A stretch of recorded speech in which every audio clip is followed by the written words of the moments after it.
Hello? Ako, di ko man pinaparenta to swimming pool. Pero sige, lilinisin ko para sa inyo. Linisin ko muna to. No? Sige. Darating ako mga bisita. Sige po, boss. Dali. Oh, ito, nililinis ko na. Mag-umpisa na.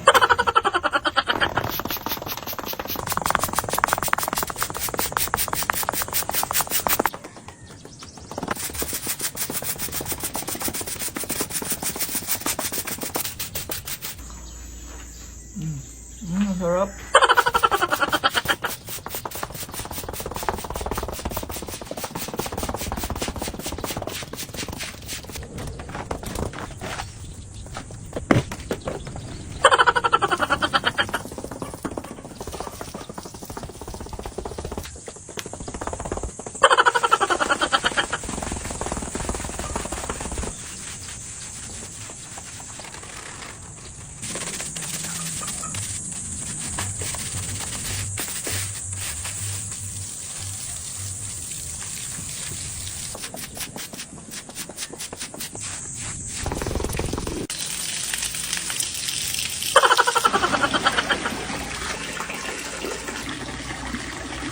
Sir, hindi pa ba ako uuwi? Naka 2 nights na ako dito pagpapapuno ng tubig.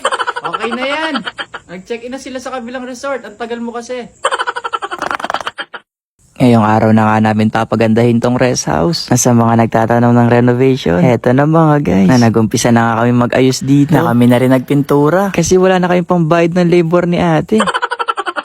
Kada bumibisita pala sa akin dito, laging tanong sa akin kailan ko ba daw to aayusin dito sa loob. Nahigaan lang din kasi meron ako dito mga guys. Kaya di rin siya mukhang rest house. Napapalitan ko na rin tong kulay ng pinto. Kasi sabi ni mama, ayaw daw niya yung gantong kulay na pintuan. Sabi ko naman, bigyan niya ako ng pambiling pampalit. Sabi naman niya sa akin, wag na palang palitan kasi maganda na.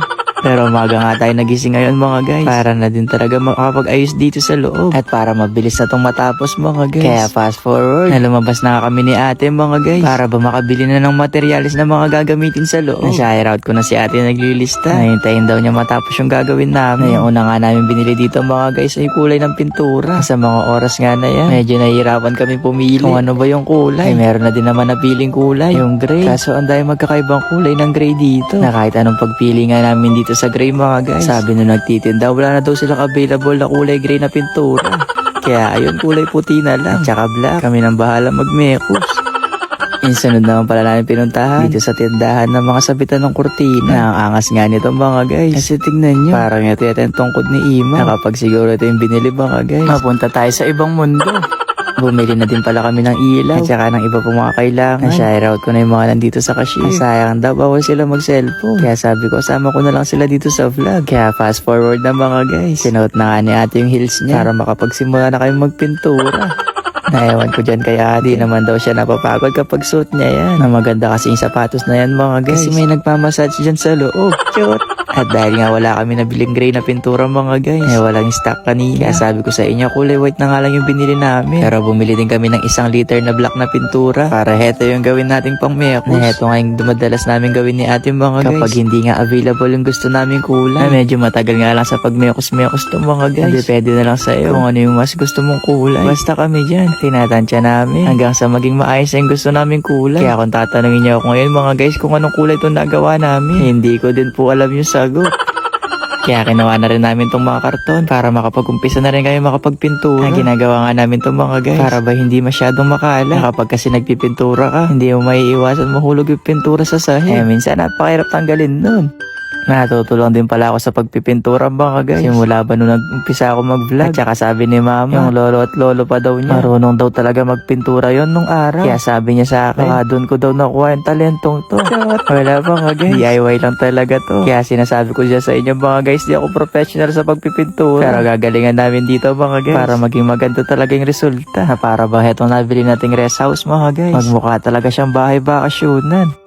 Pinagpahinga na nga muna ni ate yung heels niya. Kasi para mas mapabilis daw, tutulong na din daw siya sa pagpipintura. Nandito nga siya sa kabila. Na ako muna yung taga-video. Nasa aming magkapatid mga guys, wala talagang lamangan. Na kung isa sa amin sumakit ng likod, kailangan pareho kami sumasakit ng likod. Kaya ba nagpipintura dyan si ate, nagpapahinga muna ako.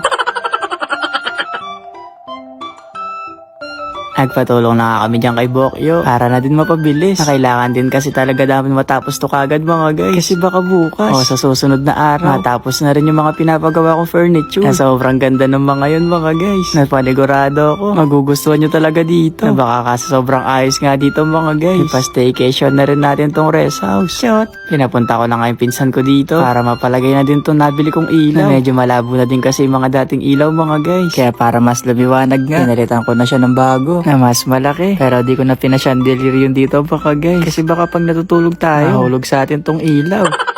At saka isa pa, mahal yun. Kaya dito muna tayo sa mas simple. Nagpalagay na rin ako ng cob light. Tapos pinasabay ko na rin ipalagay itong hook ng kurtina. At eto na nga yung finish look nung nagawa namin mga guys. Sobra napagod nga ako dyan mga guys. Update ko na lang kayo bukas. Ayun lang. Bye-bye! Ay, nako. Napagod na ako kakapintura ng bahay.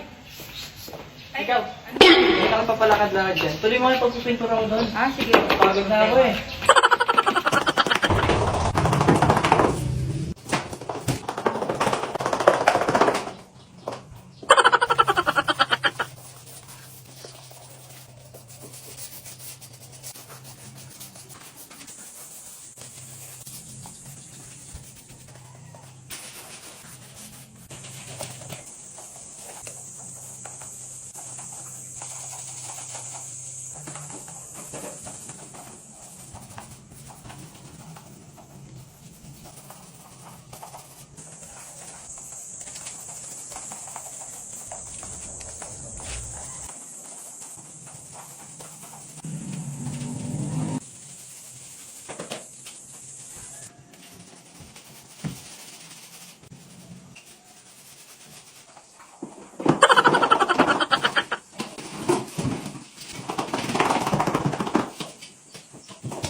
Tingin? Hay! Hindi, pinapapintura ko nito. Maglalagay pa ako ng design dyan. Ay, ang init. Gusto ko mag-swimming. Kaso, sobrang dumi ng swimming pool. Wait lang, papalinis ko to. Yang! Yang! Linisin mo na yung swimming pool. Mag-swimming na ako. Dali! Dali na.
Madam, okay na sa swimming pool. Ayoko na mag-swimming.